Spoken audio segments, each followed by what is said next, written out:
ഇന്ന് ആ വലിയ വെള്ളിയാഴ്ചയാണ്. ലോകം മുഴുവൻ കരം വിരിച്ചു നിൽക്കുന്ന മരക്കുരിശിൻ്റെ ചുവട്ടിൽ കരം കൂപ്പി നിൽക്കുന്ന പുണ്യദിനം. ഗത്സമൻ തോട്ടത്തിൽ ക്രിസ്തു ഹൃദയം നൊന്ത് പ്രാർത്ഥിച്ചപ്പോൾ ശിഷ്യർ ഉറങ്ങിപ്പോയി. യൂദാസ് ചുംബനം കൊണ്ട് സ്വന്തം ഗുരുവിനെ ഒറ്റിക്കൊടുത്തു. ശിഷ്യന്മാർ ചിതറി ഓടി. ക്രൂരയാതനയുടെ രാത്രിയിൽ ക്രിസ്തു തനിച്ചായിരുന്നു.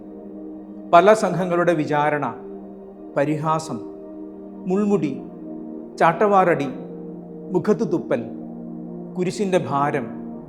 ഗാഗുൽത്തായിൽ 2 കള്ളന്മാരുടെ നടുവിൽ ക്രിസ്തുവിനെ അവർ കുരിശിലേറ്റി. ഏറ്റവും ക്രൂരമായ വേദന നിറഞ്ഞ മരണം. അതിസഹനങ്ങൾക്കൊടുവിൽ പിതാവിനോട് നിലവിളിച്ച് ആത്മാവിനെ സമർപ്പിച്ച് അവിടുന്ന് മരിച്ചു. ക്രിസ്തുവിൻ്റെ കുരിശ് ക്രിസ്ത്യാനിയുടെ പാഠപുസ്തകമാണ്.